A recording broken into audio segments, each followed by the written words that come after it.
Bienvenidos a la presente exposición sobre los métodos cualitativos de la investigación. Mi nombre es Daniela Peroso, estudiante de la Universidad de Yacambú, y en esta oportunidad cursando la Cátedra de Metodología de la Investigación. Mis compañeros y coautores de contenido que verán a continuación son Ana González y Josh Wiltarife.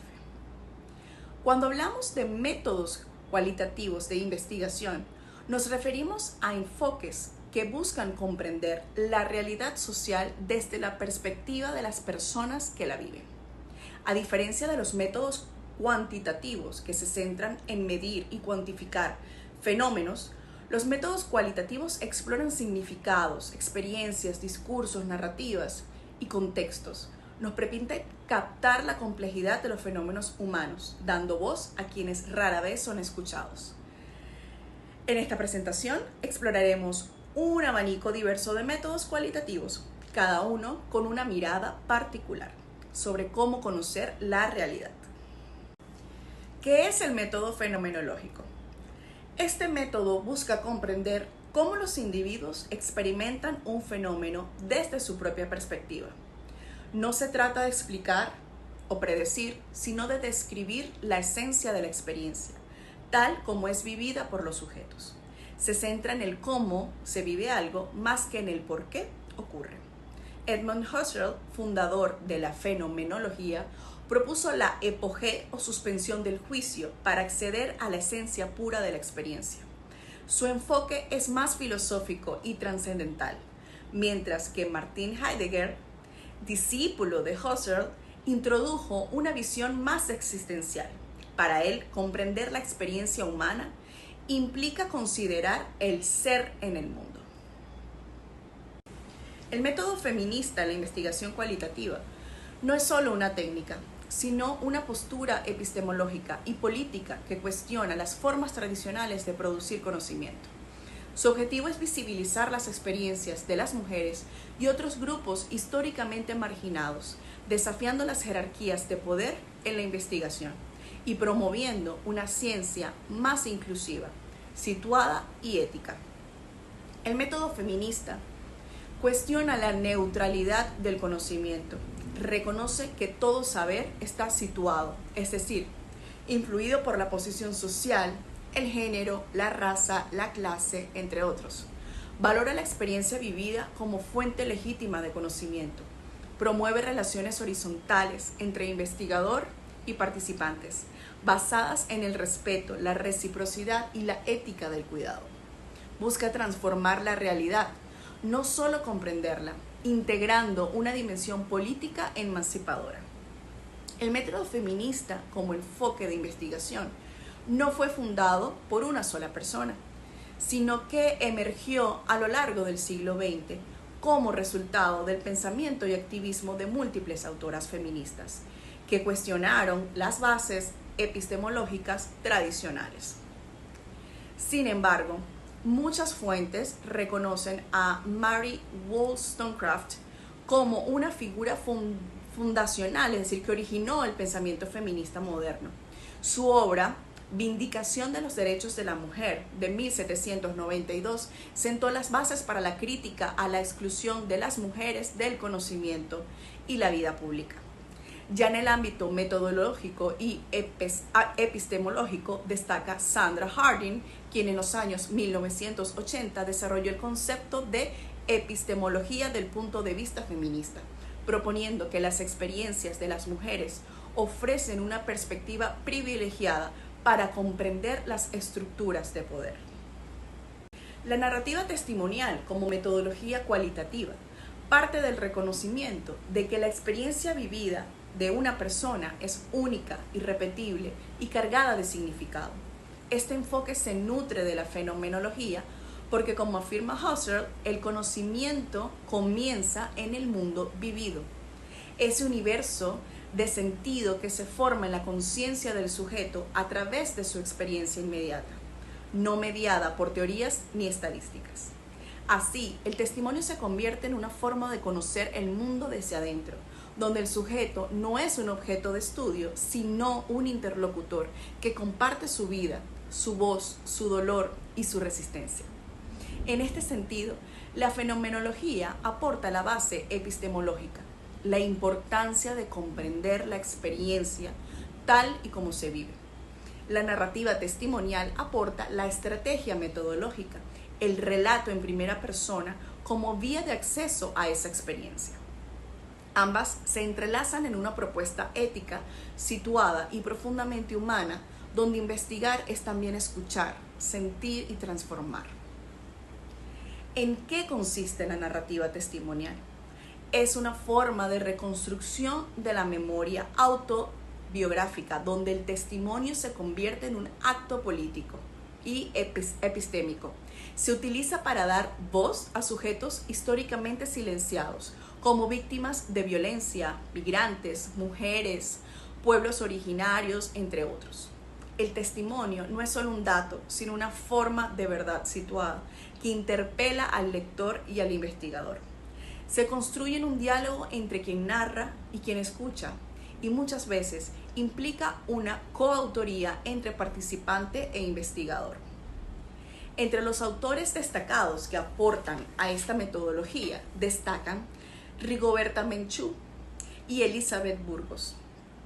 El libro Me llamo Rigoberta Menchú y así me nació la conciencia, de 1983, es un testimonio emblemático del genocidio indígena en Guatemala. Aunque ha sido debatido, marcó un hito en la narrativa testimonial latinoamericana.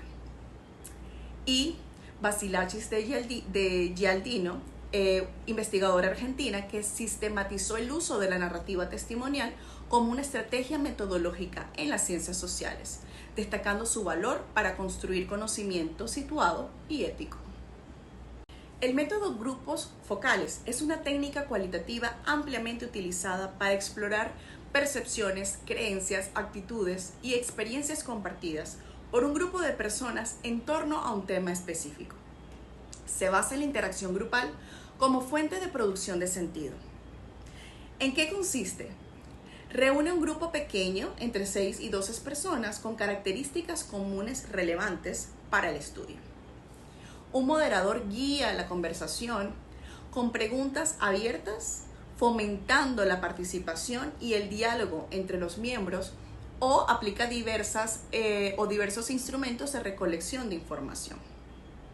La interacción entre participantes permite que emerjan ideas, acuerdos, tensiones y significados que no surgirían en entrevistas individuales. Es útil para explorar temas sensibles, validar hallazgos o generar hipótesis. Robert Merton es considerado uno de los pioneros del método. En los años 1940, junto con Patricia Kendall, utilizó grupos focales para estudiar los efectos de la propaganda en la Segunda Guerra Mundial. Su obra, The Focused Interview, sentó las bases teóricas del enfoque. La investigación etnográfica. La investigación etnográfica se centra en la producción de estudios analíticos y descriptivos sobre las costumbres, creencias y prácticas sociales y religiosas, así como el comportamiento de culturas específicas, especialmente de pueblos o tribus primitivos. Este enfoque es esencial en la antropología cultural y social, ya que permite a los investigadores profundizar en cómo el entorno social y cultural influye en la conducta humana. Los etnógrafos son profesionales entrenados en diversas técnicas como la filmación, grabación de audio y observación participativa. Estas habilidades le permiten vivir y compartir la vida cotidiana del grupo que estudian, lo que enriquece su comprensión del contexto. La efectividad de la etnografía depende de la capacidad del investigador para interpretar y contextualizar las experiencias observadas. Además, la etnografía ha evolucionado para abarcar estudios cualitativos en áreas como la educación, la psicología y las ciencias sociales. En estos contextos de observación participativa y la inmersión en el entorno son fundamentales para entender fenómenos complejos, lo que resalta la versatilidad y relevancia de este enfoque en la investigación contemporánea. Las historias de vida son una metodología cualitativa que permite explorar la experiencia humana a través de relatos. Este enfoque prioriza las explicaciones individuales y subjetivas sobre las acciones de las personas, en lugar de categorizar respuestas en marcos teóricos predefinidos. Según el autor Jones, en 1983, este método es particularmente efectivo para investigar cómo los individuos construyen y reflejan su mundo social. Considera que las historias de vida son la técnica insignia dentro de la metodología biográfica, ya que permite captar el significado que las personas otorgan a su vida social.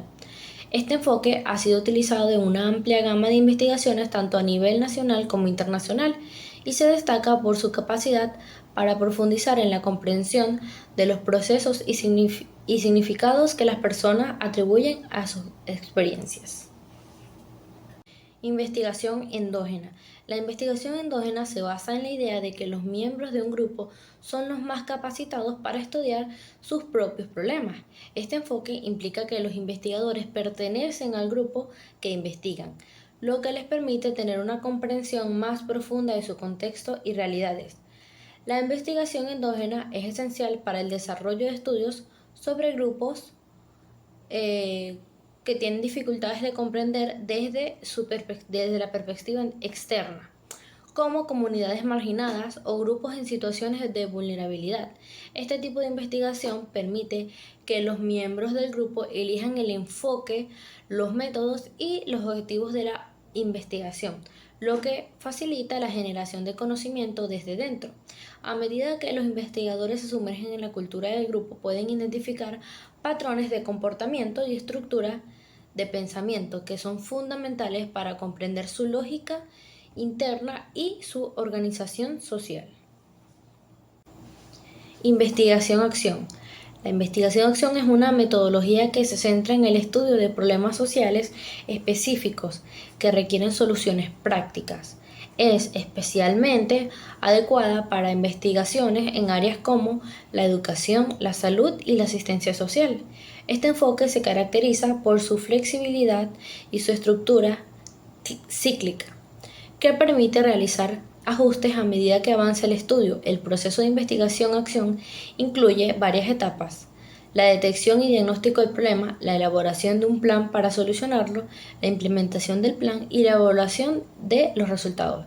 Este ciclo de retroalimentación es crucial, ya que permite a los investigadores y participantes reflexionar sobre el proceso y realizar ajustes necesarios.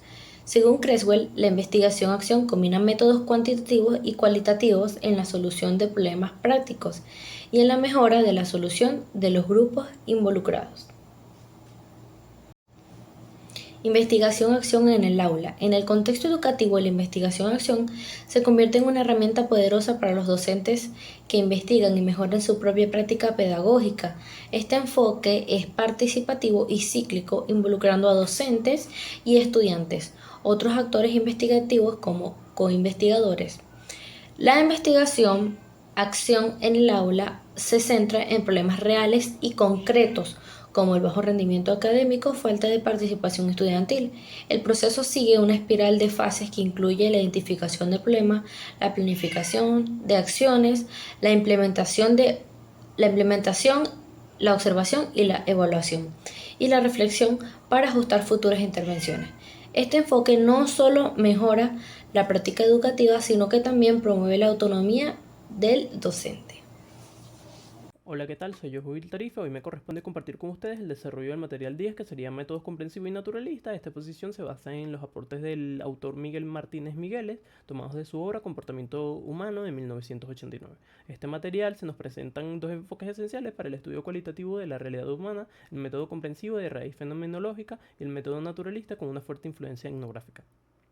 Ambos métodos comparten un objetivo: comprender profundamente al ser humano, sus acciones, vivencias, símbolos y relaciones dentro de su entorno. Método comprensivo. El método comprensivo parte de una distinción fundamental entre explicar y comprender. Explicar en busca de causas mediante procedimientos inductivos, generalizar y establecer leyes universales. Comprender, en cambio, es penetrar en la intimidad del fenómeno humano, captar su sentido interno, respetando su originalidad e individualidad. Según Wilhelm Dietl, Uno de los teóricos clave del método comprensivo, comprender una conducta humana implica percibirla desde adentro, desde la intención que la anima. En este sentido, la comprensión es un encuentro entre dos intencionalidades, la del sujeto que investiga y la del sujeto que es investigado. Cuando hablamos de comprensión nos referimos también a la posibilidad de acceder a vivencias psíquicas ajenas, lo que exige cierto grado de empatía, identificación y coexistencia con el otro. Este proceso puede ser vicario, es decir, aprendemos por observación sin vivir la experiencia directamente, o por alter ego cuando nos identificamos fuertemente con las experiencias de otro. Además, para comprender profundamente la vida humana nos podemos verla desde una realidad aislada. El método naturalista, por su parte, se nutre de fenomenología y de la etnografía. Aquí el investigador se convierte en un observador in situ, que se adentra en el mundo del otro a propósito de describir y comprender desde la experiencia directa. El enfoque naturalista se caracteriza por una serie de elementos esenciales, que no parte de una hipótesis previa de un problema inicial. 2. Tiene un enfoque ecológico, es decir, estudia a los sujetos en su propio entorno natural. 3. Es exploratorio, abierto, flexible y no tiene ningún diseño rígido o cerrado. 4. Se enfoca en la descripción holística y molar, es decir, que estudia la realidad como todo un complejo y dinámico. 5. No manipula elementos previos, respeta la espontaneidad del fenómeno observado. 6. Reconoce que la realidad no es estática, sino cambiante y construida por la interacción social. 7. El investigador acepta su influencia en el proceso investigativo, lo que aleja del ideal de neutralidad propia de las ciencias exactas. 8. El contexto es esencial, ya que no puede separarse el fenómeno de su entorno cultural, social, político e histórico. Conclusión general de la exposición. Para cerrar esta exposición queremos resaltar la riqueza y la profundidad que ofrecen los distintos métodos cualitativos que hemos analizado a lo largo de los materiales 8, 9 y 10. En primer lugar, Daniela nos introdujo el material 8, que es donde se destacan enfoques como la metodología fenomenológica, que nos permite comprender las experiencias humanas desde la vivencia de la misma, la metodología feminista, que pone en evidencia las desigualdades de género y rescata voces históricamente silenciadas, la narrativa testimonial, que reconoce la verdad contenida en los relatos personales y los grupos focales, que promueven la construcción colectiva del conocimiento a través del diálogo de los participantes. Luego Ana desarrolló el material 9, centrado en los métodos etnográficos, como la etnografía clásica, que se basa en la observación participante dentro de las culturas y comunidades, las historias de vida que recuperan trayectorias personales significativas, la investigación endógena, donde el conocimiento surge desde el dentro de las propias comunidades, la investigación-acción, que busca transformar realidades junto a los participantes, y finalmente la investigación en el audio, que convierte el contexto educativo en un espacio de reflexión e innovación. Finalmente Joshua, les presento el material D, que abarca los métodos comprensivos y naturalistas. Ambos nos invitan a captar el sentido profundo de la vida humana en su contexto, desde una mirada empática y respetuosa y holística. En conjunto, estos materiales nos permiten ver cómo la investigación cualitativa no solo estudia el ser humano, sino que también dialoga con él, lo escucha, lo interpreta y reconoce como constructor de su propia realidad. Se trata de métodos que colocan al sujeto en el centro del proceso investigativo y no exigen como investigadores ser sensibles, éticos y conscientes del contexto. Por ello, concluimos que estos enfoques cualitativos son profundamente para una investigación comprometida, transformadora y profundamente humana, especialmente en contextos educativos, sociales y culturales como los nuestros. Muchas gracias.